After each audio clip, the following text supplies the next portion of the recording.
성균관대학교의 특징이 뭔지 묻는다면 떠오르는 몇 가지 키워드가 있죠. 은행립, 600년의 유구한 전통, 삼성, 그리고 이원화 캠퍼스인데요. 성균관대의 이원화 캠퍼스는 어떤 모습일까요? 우선 인문사회과학 캠퍼스입니다. 인문사회과학 캠퍼스는 명륜 캠퍼스라고도 불립니다. 인사캠은 서울 중심부 중에서도 중심부인 종로구에 위치하며 학교 앞이 서울에서 손꼽는 번화가인 대학로이기에 학교 주변의 문화시설이 풍부합니다. 성균관대학교의 인문사회과학 캠퍼스는 경사가 아주 심한 지형이기에 해화역에서 학교까지 이어지는 셔틀버스가 있을 뿐더러 건물 간 다른 층수로의 연결도 아주 잘 되어 있는 편이죠. 다음은 자연과학 캠퍼스입니다.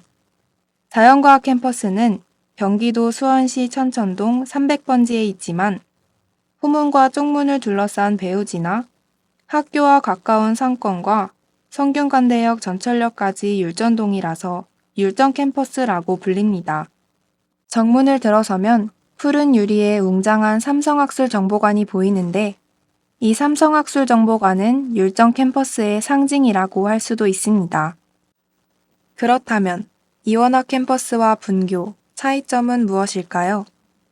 이원화 캠퍼스란 대학의 운영 개념 중 하나로 2개 이상의 지역에서 동시에 교지를 운영하는 것을 말합니다. 분교는 지리적으로 떨어져 있는 학생들을 위해서나 행정적 효율성을 위해 분리 설치된 독립된 시설로 분교는 원 대학의 사명과 원칙하에서 운영되지만 제도적으로는 분리된 대학입니다. 분교는 교육부에서 정원을 신규로 인가한 대학인 반면 이원화 캠퍼스는 기존의 정원을 분리하거나 다른 대학을 인수하여 설립한 대학입니다. 이원화 캠퍼스의 운영 방식도 다양한데요. 대표적으로 우리 성균관대학교 같은 경우는 인문, 사회, 예술 계열의 학과는 인문사회과학 캠퍼스에, 자연, 공학, 의학 계열의 학과는 자연과학 캠퍼스에 위치하고 있습니다. 우선적으로 우리는 이원화 캠퍼스의 진행 과정에 대해서 알아보고자 합니다. 1974년 성균관대 이전에 관한 뉴스 하나. 해당 뉴스에서는 1976년 성균관대학교가 이전된다면 수원 땅값에 변동이 올 것이라 예측하고 있습니다. 그렇다면 성균관대학교의 이원화 캠퍼스는 어떤 방식을 통해 진행되어 현재 우리가 아는 모습이 된 걸까요? 우선 1976년 2월 수원 제2캠퍼스 부지조성 공사를 착공합니다.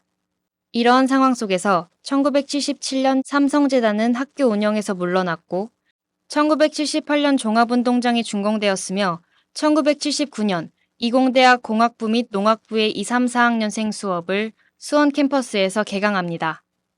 2년 후인 1981년에는 수원 캠퍼스에 공과대학과 이과대학, 약학대학을 추가 수용하고 수원 캠퍼스를 자연과학 캠퍼스로 명명합니다. 1986년 자연과학 캠퍼스에 수성관을 준공했습니다. 1994년에 제2공학관을 신축했으며 1999년에는 자연과학 캠퍼스에 의과대학 건물을 준공하였고 2001년 의학관을 준공합니다. 2009년에는 삼성학술정보관이 준공되는 등의 과정을 거쳐 지금의 자연과학 캠퍼스의 모습이 됩니다. 물론 인문사회과학 캠퍼스에서도 많은 변화들이 있었죠.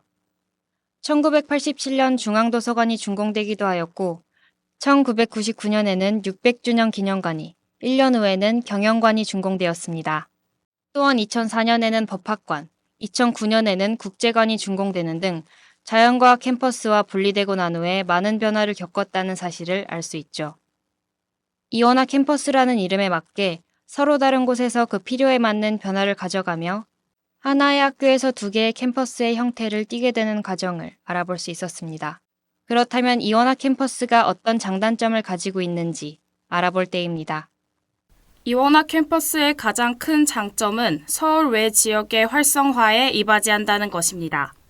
그 예로 성균관대학교 자연과학 캠퍼스가 위치한 경기도 수원시 율전동을 살펴봤을 때 학교 캠퍼스를 주변으로 식당 및 카페 등 여가시설이 발달한 것을 확인할 수 있습니다. 이원화 캠퍼스는 온전히 이점만을 갖는 형태는 아닐 것입니다. 문과 학생이 이과학과를 복수 전공을 하거나 이과 학생이 문과학과를 복수 전공하고자 할 때 수원과 서울의 거리로 인해 어려움을 겪을 수 있습니다.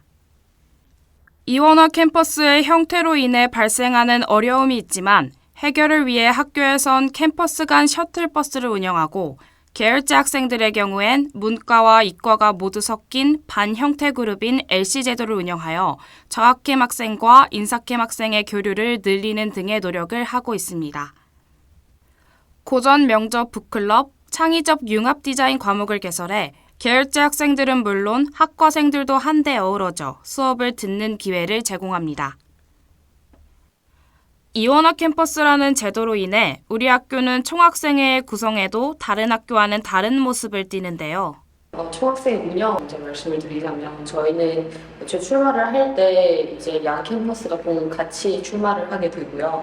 메리트를 잃어서 출마를 하게 된다라고 이해를 해주시면 좋을 것 같고, 그리고 이제 저희가 진행하는 여러 가지 사업들 중에서 각 캠퍼스의 특성에 맞게 이제 따로 진행되는 사업들은 각 캠퍼스에 있는 총학생회가 각자 이제 진행을 하게 되고, 또 두 캠퍼스의 차이 없이 함께 진행을 하는 사업들은 두 캠퍼스가 함께 논의를 해서 협의점에 다다르면 이제 함께 진행을 하는 식으로 사업을 진행하고 있습니다. 대표적으로는 입학식이라던가 방학 기념제라던가 아니면 이번 방학이 있었던 킹고 대장정 같은 경우에는 모두 다 양 캠퍼스에서 같이 논의가 이루어져서 사업을 진행했었습니다. 축제나 행사뿐만 아니더라도 같이 하는 것들은 주로 학업적인 측면에서 총학생회는 두 개더라도 학교는 하나잖아요. 공공 학점 이수제라든지 아니면 최근 이루어진 GPA 현장직이라든지 이런 것들은 저희가 같이 논의해서 진행을 하고, 이원화 캠퍼스라는 방식으로 인해 학생들의 인식 속에서 인사캠 학생은 인사캠, 자가캠 학생은 자가캠만이 본인의 학교라고 인식하는 예를 보일 수 있습니다. 학교 총학생회 측 또한 이에 대해서 인식하고 있었습니다. 축제가 이렇게 학우들을 하나로 모으는 데 가장 큰 역할을 한다고 보고 있어요. 그래서 정말 힘든 작업이긴 해요. 그래도 불구하고 성균관대학교는 하나고 학우들은 하나라는 인식을 어떻게든 심어주기 위해서 저희가 그런 식으로 같이 하는 정책들을 많이 구성을 하고 있습니다.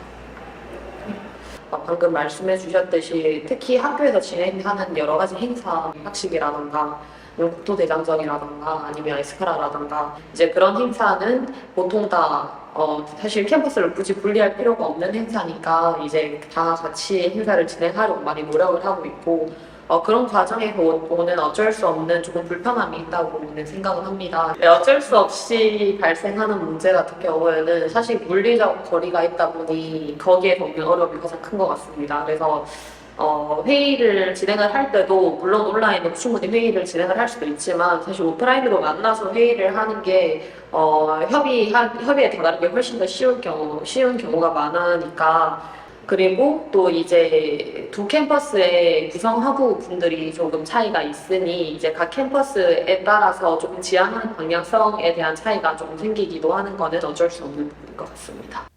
이와 같은 정보들을 통해 성균관대학교의 이원화 캠퍼스로 얻을 수 있는 것과 이원화 캠퍼스로 인해 발생하는 단점들을 살펴보았고, 이를 극복하기 위해 어떤 노력이 있는지에 대해 알아볼 수 있었습니다. 지금까지 성균관대학교의 이원화 캠퍼스에 대해 이야기해 보았습니다.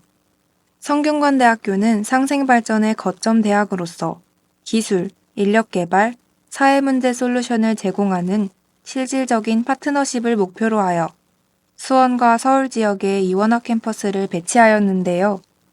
지리적 이점을 활용한 산학협력을 통해 교육의 성과를 높임과 동시에 산업 경영의 실효성을 높일 수 있었습니다. 이처럼 이원화 캠퍼스 제도를 통한 지역 활성화, 산학협력으로 성균관대학교는 이원화 캠퍼스에 대한 차별적 인식을 없애며 성공적인 운영을 이루었습니다. 하지만 양 캠퍼스 간 거리 차이로 인해 발생하는 문제들은 풀리지 않는 숙제로 남아 있습니다. 하나의 학교이지만 인사캠과 자가캠으로 분리되어 독립적으로 운영되는 체제 또한 학생들에게 혼란과 심리적 거리감을 가져다 주기도 하는데요. 학교 측에서는 이원화 캠퍼스로 인한 한계를 극복하기 위해 인사캠과 자가캠 학생들을 통합하여 LC를 구성하는 등 다양한 제도를 실시하고 있습니다. 그러나 학교의 다양한 정책 시행에도 불구하고 학생들이 겪는 불편함이 남아있는 만큼 학교 차원의 관심과 학생들의 자유로운 의견 개진이 필요한 시점입니다.